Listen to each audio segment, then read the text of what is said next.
All right, we're going to start on Chapter 9, Statistics. First part, 9.1, Scatter Plots. So for the vocabulary, we have the word scatter plot, a graph that shows how two things are connected. If the graph slopes upward, we call that positive correlation. If it slopes downward, we call that negative correlation. If it is all over the place randomly, we call that no correlation. Okay, make sure you have these vocabulary terms written in your notes.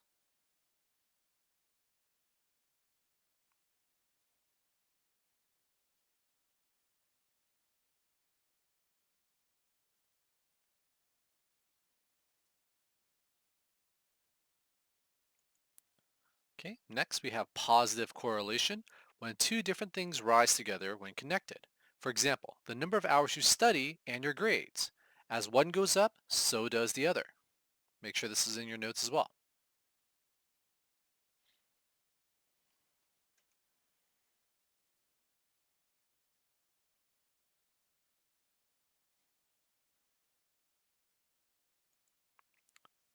Next, negative correlation. When one thing goes up, the other goes down. For example, the number of hours you exercise and your weight. As one goes up, the other goes down. Next, no correlation. The two things are not connected.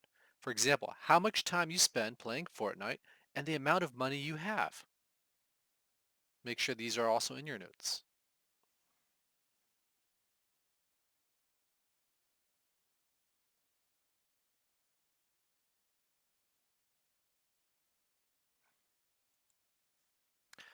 Okay, so now we have 4 examples.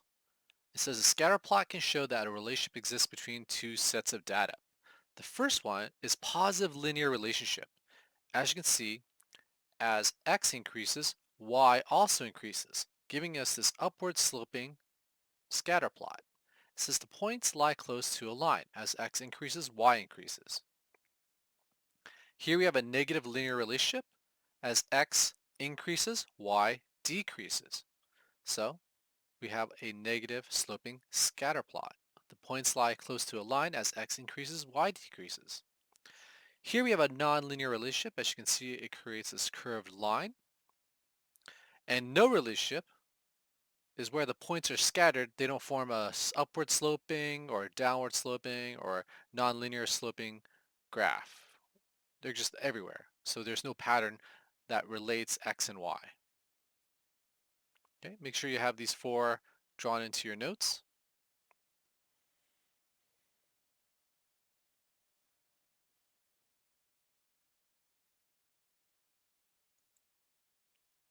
All right, so here we have our first example. It shows restaurant sandwiches, the amount of fat a sandwich has, and the amount of calories a sandwich has. And we're trying to see, are the two things related? Meaning, if the amount of fat increases, does the number of calories in the sandwich increase as well? And you can see that the points of the scatter plot, right, are creating this upward sloping trend, which show us that there is a positive connection or correlation between the two things, fat and calories. Now notice this little divot right here in the graph. The reason why this exists is because we're starting the graph at 300 instead of at 1. And the reason for that is because there are no data points below 300.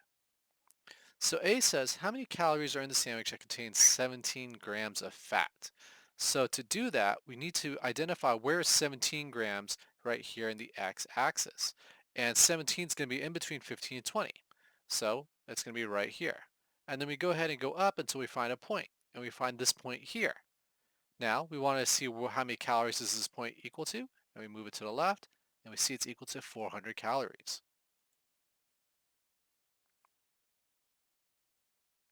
And here it says draw a horizontal line from the point that has an x value of 17. It crosses the y-axis at 400. So a sandwich with 17 grams of fat has 400 calories.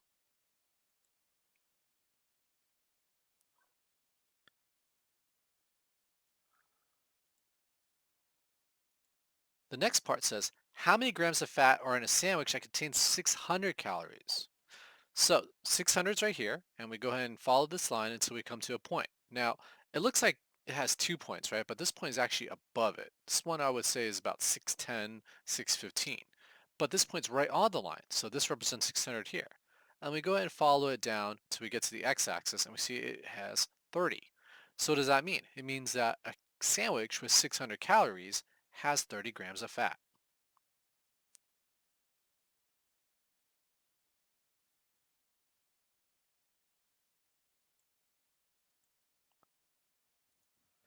For C, what tends to happen to the number of calories as the number of grams of fat increases? Well, look at the graph. The plotted points go up from left to right. So as the number of grams of fat increases, the number of calories increases. And again, the point of this kind of mathematics is to help us learn whether or not two things are connected, right? In this one, we learn that as the number of grams of fat in a sandwich increases, the number of calories it has increases. All right? This is all part of research. Now, what if a sandwich has 650 calories? Based on the scatter plot example 1, how many grams of fat would you expect the sandwich to have? Explain your reasoning. So to do this, we find 650 and then we follow it until we find a point that is either on the line or very close to the line. And we see that there are no points on the line, but this point is actually kind of touching it. So we can use this point here. And then we can follow it down to see that about 33, maybe 34 grams of fat would be in a sandwich that has 650 calories. All right. So in your notes, describe the relationship between the data. Identify any outliers, gaps, or clusters. And now we're comparing television size and price. Now, first off, we see that we have an upward trend, right? So this has a positive correlation. Now we need to identify outliers. An outlier is any point that doesn't fit with the rest of the data, okay? And see here, all these television sizes, as they increase, the price increases all except for this point here. A 70-inch TV, for some reason, costs in between $2,000 and $2,500. But over here, a TV that's about 60 inches is 3,500. So this is what we call an outlier, a point that doesn't go with the rest of the data. So the outlier would be this point. Gaps. Are there any gaps? Yes, there's a huge gap in between this point and that point there. So I'd say between 32 and 40. And clusters. Do we have any points that are bunched together right here? So the scatter plot shows a positive linear relationship. There is an outlier at 70, 22, 50. A cluster of data under 500, right, under 500, and a gap in the data from 500 to 1500.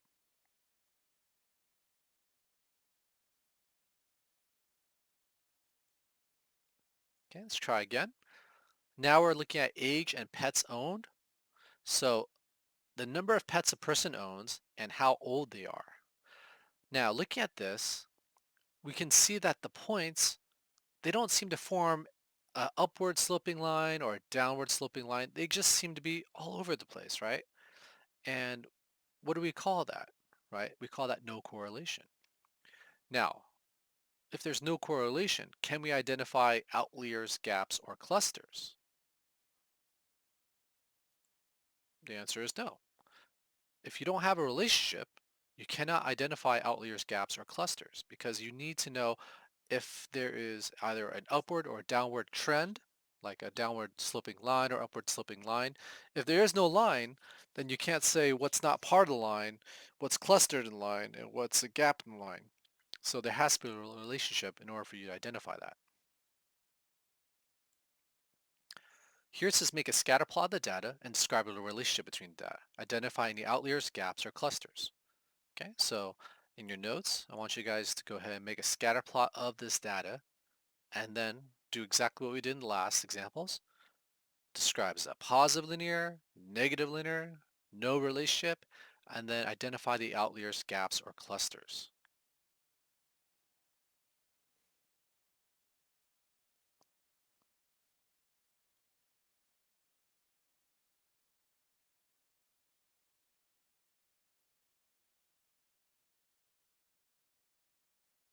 Okay, make sure you pause the video to get that done.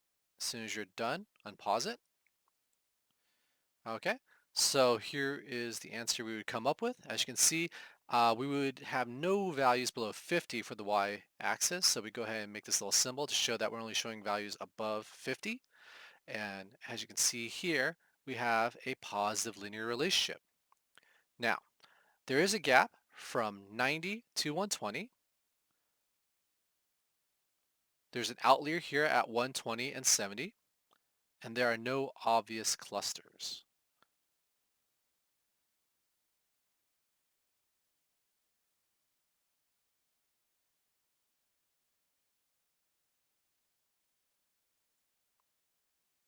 Here it says, what is the value of y for the point with an x value of 5?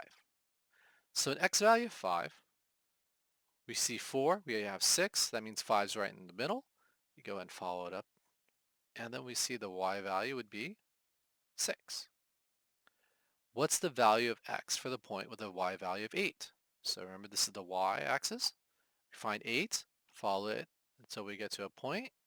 Here's the point, follow it down, and it would be 7. Here it says describe the relationship between the data. So here we see that all the points are going downward in a downward slope. So we would call this a negative linear relationship or negative correlation. This question says, what is the height of the man whose shoe size is 12? So shoe size 12, follow it up to the point, follow it this way. And if this is 70 and that's 74, this would be 72.